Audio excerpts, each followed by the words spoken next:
The playoff idea is stupid. I want to reward teams for being the best all year. KO football is great, but we already get to see it in the Champions League and FA Cup. Well, for starters, there's no argument here whatsoever. This is basically you're suggesting change, and I don't want that. I'm scared of change. Change is bad. But here's the thing. Does deciding the champion based on league table actually decide who is the best overall team throughout the season? Maybe, maybe not. Here's the thing. So let's go ahead and take a look at it. So the Premier League season this year was decided by 2 points. Manchester City wins the league by 2 whole points over Arsenal. But that was actually decided by 2 draws. It wasn't even them winning more. They had the same amount of wins, but they managed to get 2 draws to where Arsenal lost 2 more games. Anyone that knows anything about soccer knows that there's a lot of different variables that could account for those 2 points, and a whole lot of them aren't necessarily skill. Some of them could be skill, but a whole lot of them could be luck, refereeing decisions, and much, much more.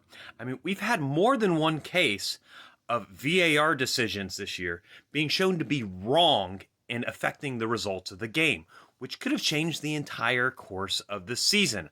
I'm not saying that happened with Arsenal or Manchester City specifically this year, but it could have.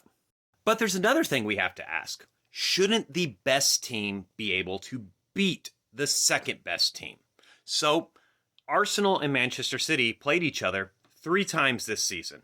Let's take a look at those games. So the first game was the Community Shield. It ended in a 1-1 draw, but Arsenal win on penalty kicks. So Arsenal gets a draw, arguably a win through penalty kicks. So let's go on to the next game. So let's go to the Premier League proper. 1-0 Arsenal. Arsenal wins against Manchester City in the Premier League proper. Last game they played against each other, 0-0. Manchester City draw. So what does this mean? It means the Premier League champions that defeated Arsenal through the league table can't beat Arsenal, but Arsenal did beat them. Arguably twice, but oftentimes we do count games that go to penalty kicks as officially a draw. But they did win on penalties. So is Manchester City really better than Arsenal this season? I don't know. It's really subjective to decide which one's truly better, because you can decide that more than one way, both through the league table and both through head-to-head. Now, here's the thing. One could argue that the league table is a better cumulative performance determinant.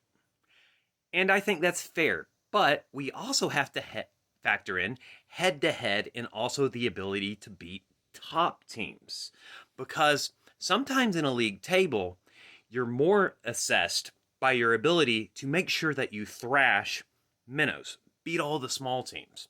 Not necessarily your ability to break down and beat the very, very best teams in the league.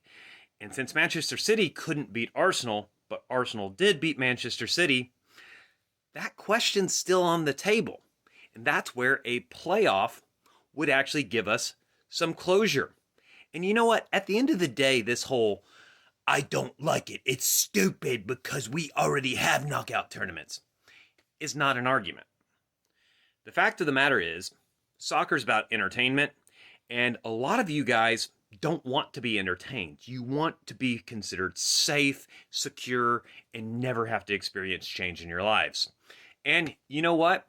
That's fine. You don't have to be open-minded to change. You can be closed-minded and try to close yourself off to the rest of the world.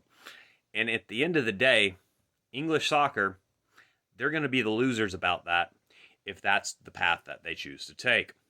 If they choose to actually be brave and make some radical changes, a playoff being one of them they could consider, they might actually stay at the top of world soccer for some time longer.